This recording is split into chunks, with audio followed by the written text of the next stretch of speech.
we look at Elijah in the Bible, we see that, God was giving him rest. God was giving him food. Yes. God was giving him some exercise, and that he was helping in this process of getting him to improve through those kind of self-care, physical care kind of things. So they're all.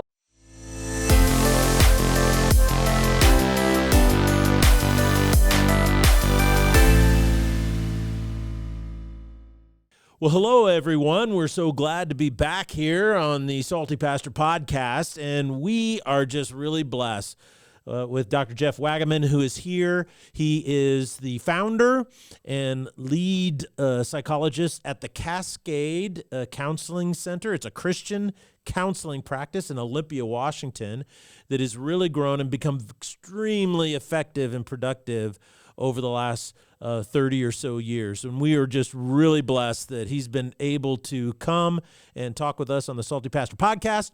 And also he's going to be here on Sunday, March 17th, and he will be along with his lovely wife who's coming, and they're going to be addressing Foothills Christian Church on the topic of depression.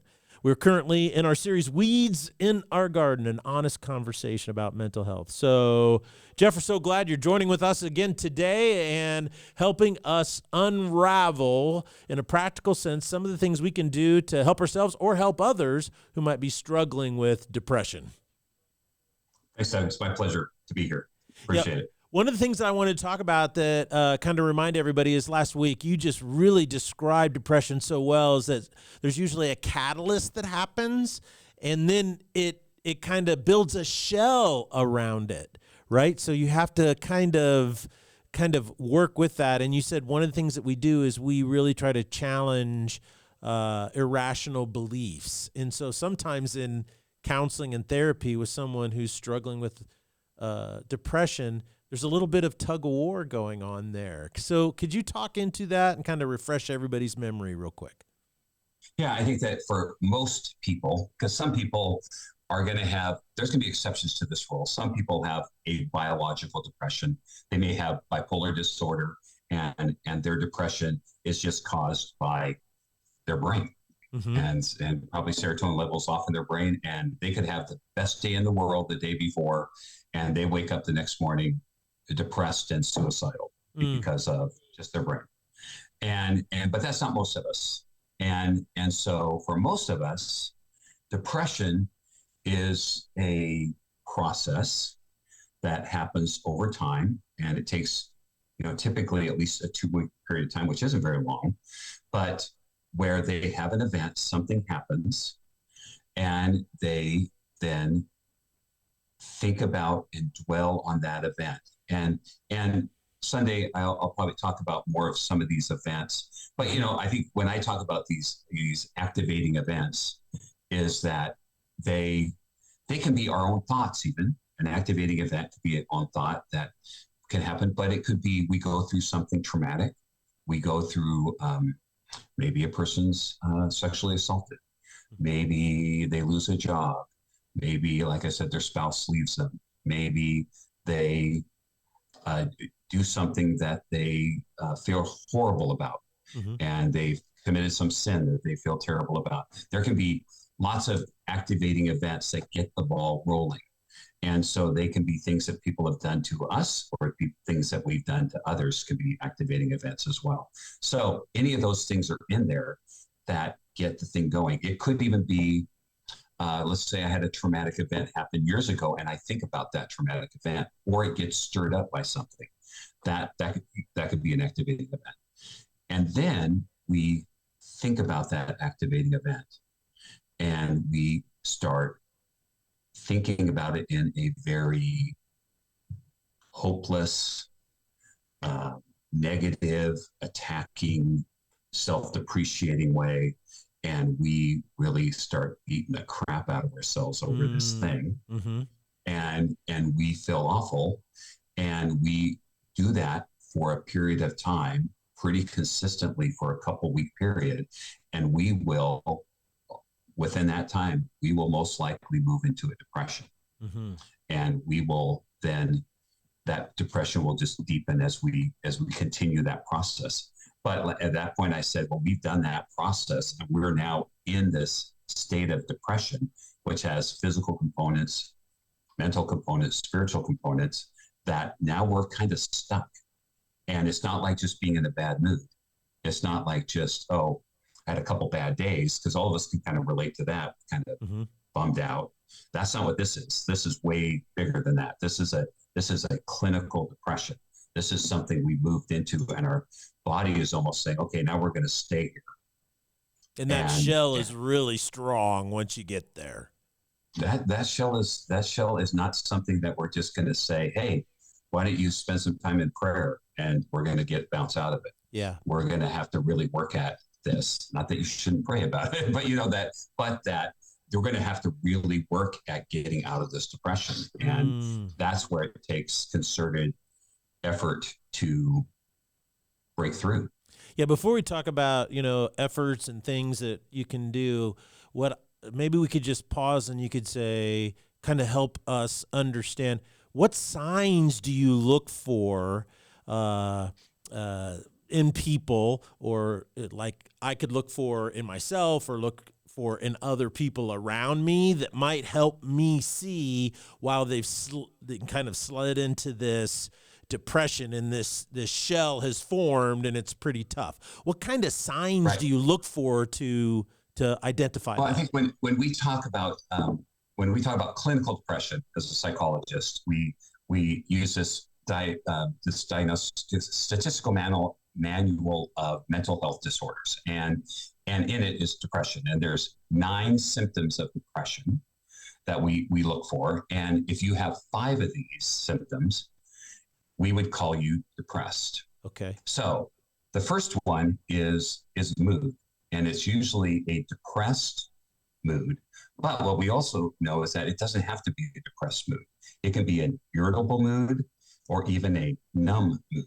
Okay. So it doesn't have to be just depression. And that's oftentimes can be right off the get-go. We think, well, I don't feel depressed. Well, that's because we're numb or we're ticked off. We're angry. Yeah.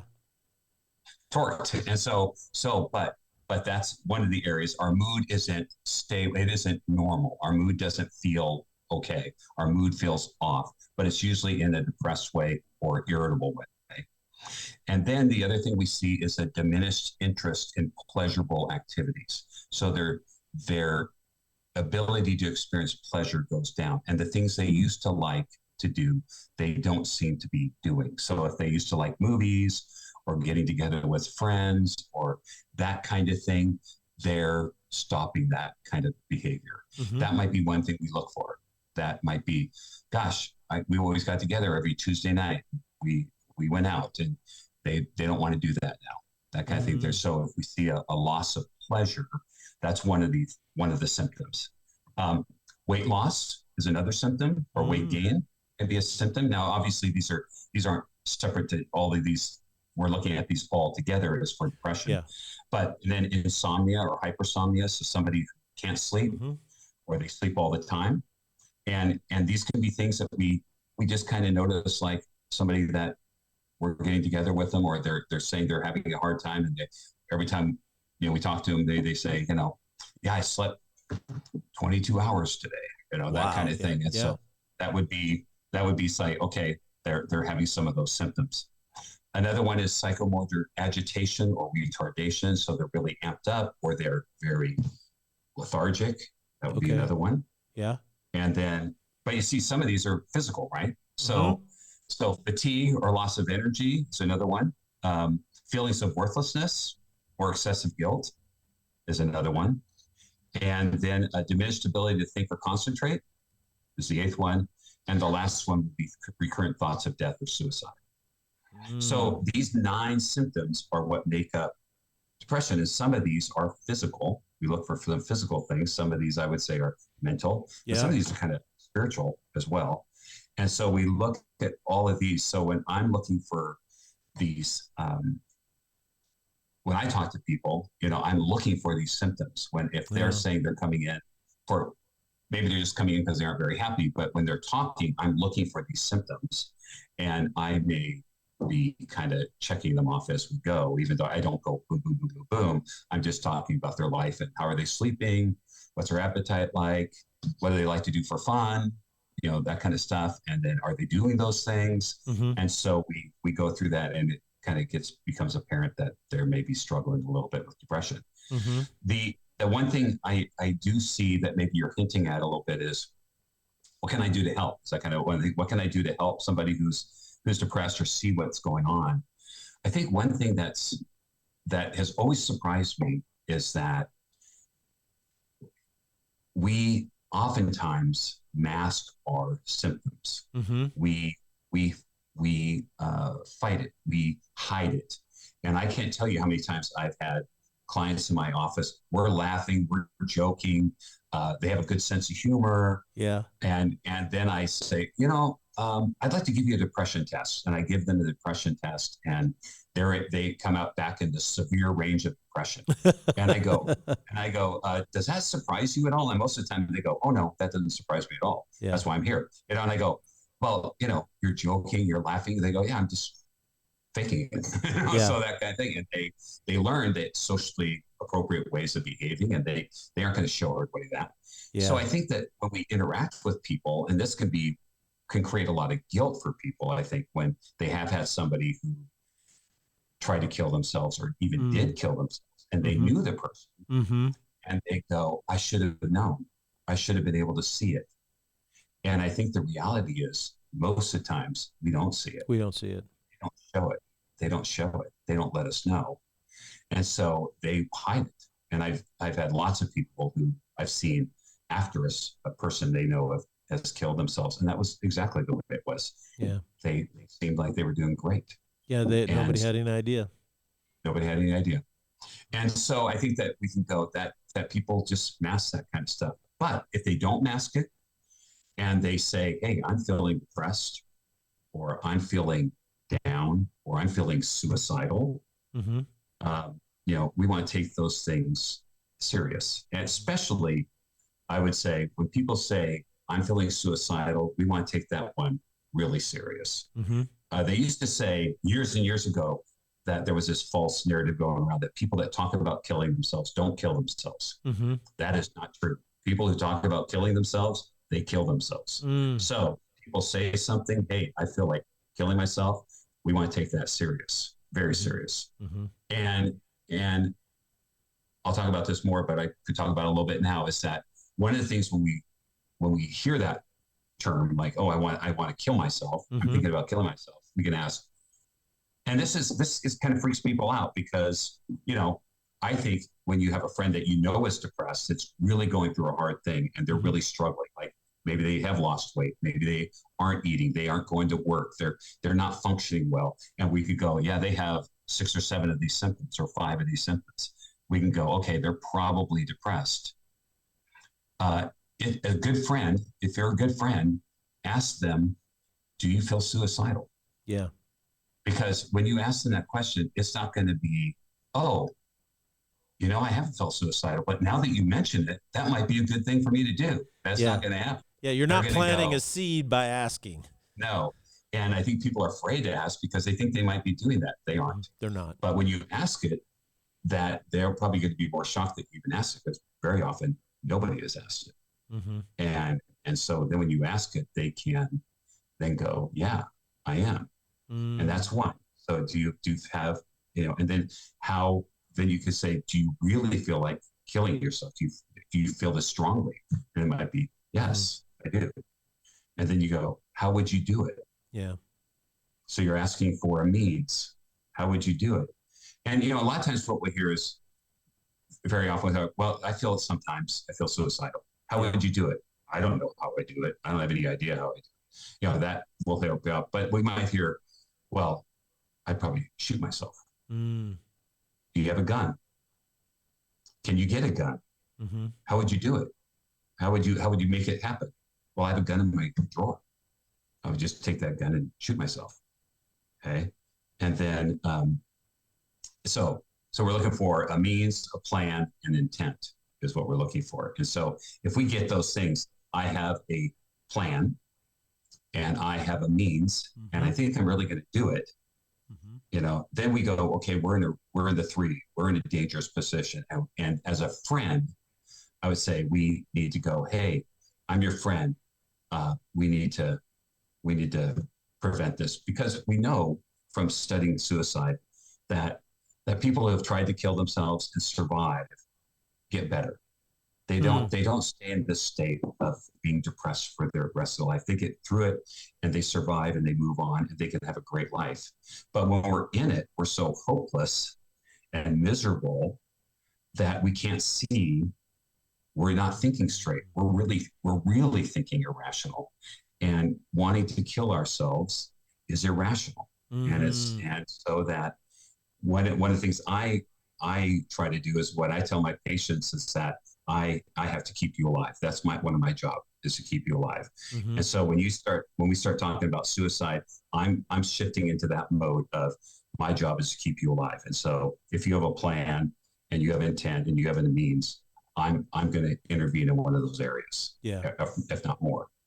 And so we remove the gun, we remove the means. And what's also weird about that whole thing is that we think that, well, if you remove that means, they'll just grab another one. And that almost always doesn't happen, because it's not easy to kill yourself. And so when you think about it, you have to psych yourself up to do this thing. And so you psych yourself up to do this thing. But now I took that thing away. Well, you don't just grab the next thing. It's just too hard. It's too hard. And it really just takes the wind out of your sail. And I think as friends, I think that one of the best things, if they're suicidal, encourage them to get help. That's for sure one of those things. Encourage them to get help. Have people around them. Don't let them be alone, especially if they're suicidal with a high intent. You can call the crisis counselor in the area. You can call 911.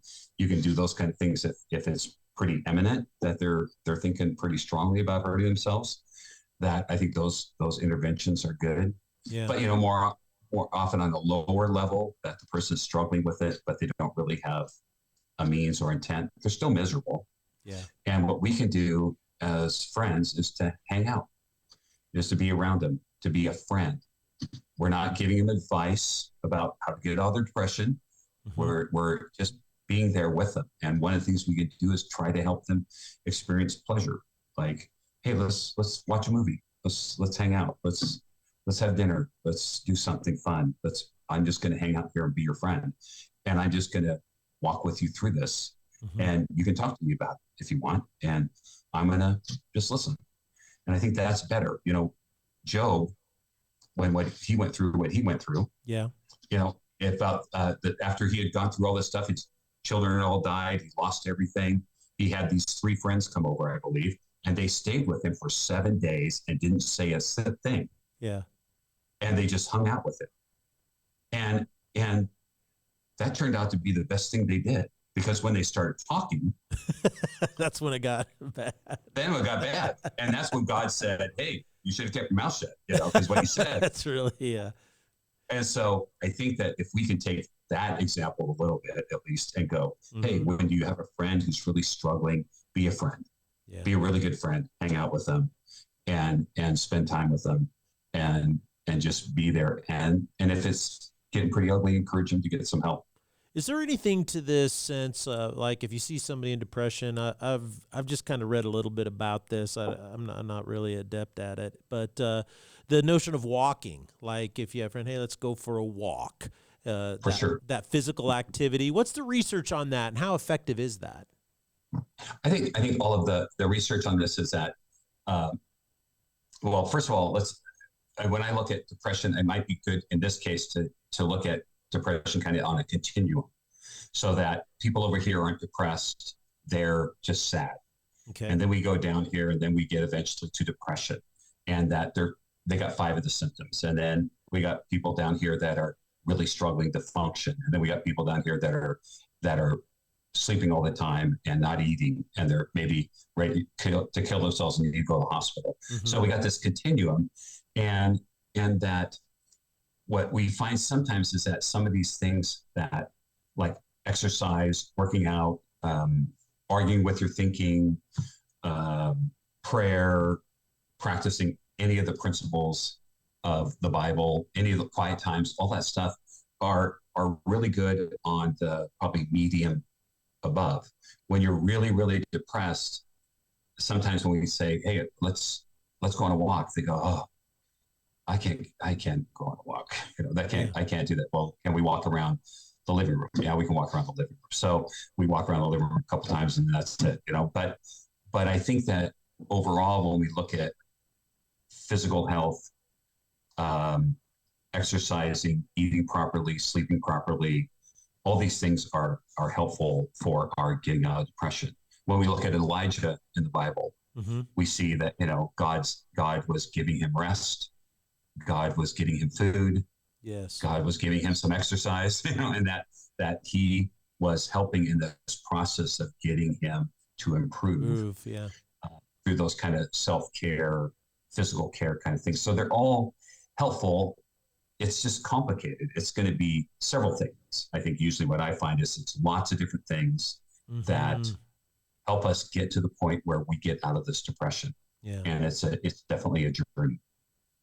Well, and I think that, some of the things that you said that I just want to remind our audience of is that, this thing functions on a continuum, and anything that functions on a continuum, it tends to be multiple variables. It becomes complex.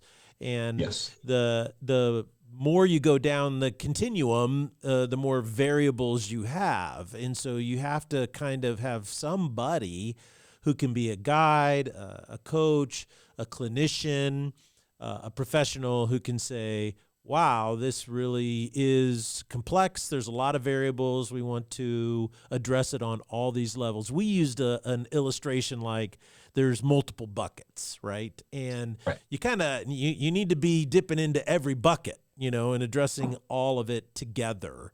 And so that's kind of what we have wanted to encourage people to do, because even though I believe that the instigation, the catalyst as we get off track tends to be from the spiritual bucket, because from the spiritual bucket comes our very, very core beliefs, our most powerful beliefs.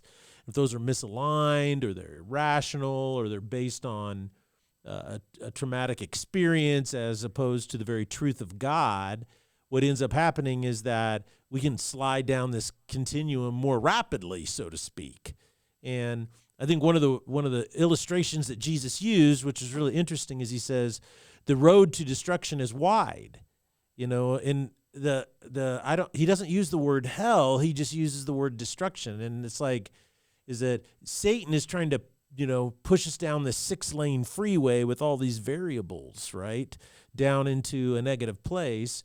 And whereas truth and light can pull us out. And so sometimes we need more than, like you said earlier, than, praying about it is good, but that's not going to solve the problem right now. It's one of many things that we need to do.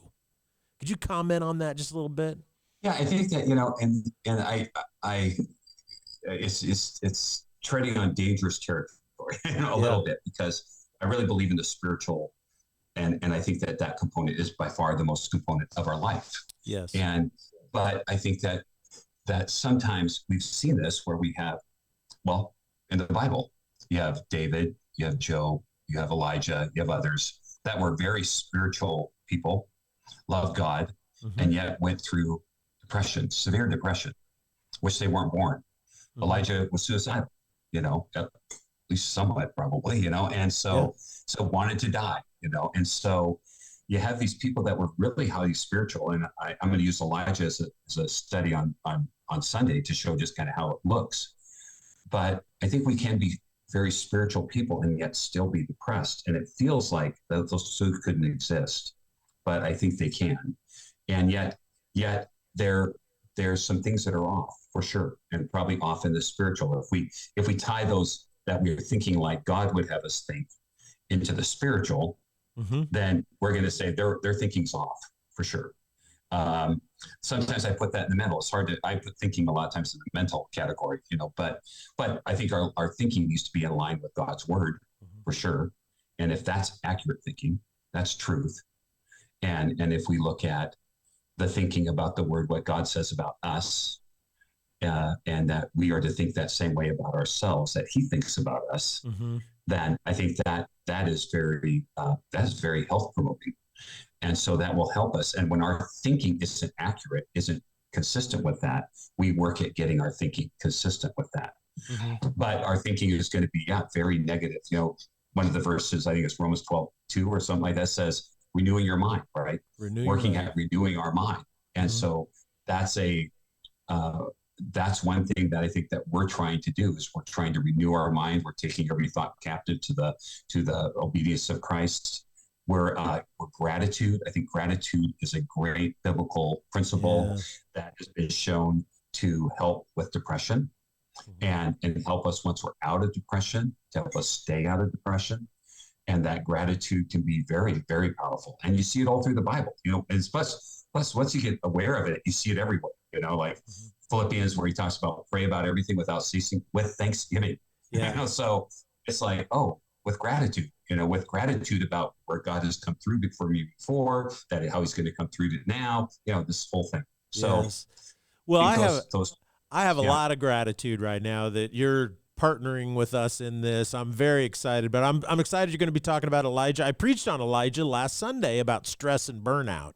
And I spent a lot of time talking about what led up to the burnout, being, on the lam basically for 3 years and confronting the prophets of Baal and all this kind of stuff. So it'll be really wonderful to see you pick up and kind of go back the other part, because I wasn't able in the time that I had to really spend an inordinate amount of time on how God restored him and all these other types of things. I kind of spoke in generalities about them. So I'm very excited about that. And I'm very excited about you coming. I'm extremely excited about the Mental Health Matters Symposium on Saturday night. And I'm going to ask everybody who's listening to try to come out on Saturday night and spend some time with Jeff and his wife, and they're going to be there answering questions. They love that interactive back and forth. And then on Sunday, he's going to be speaking along with his wife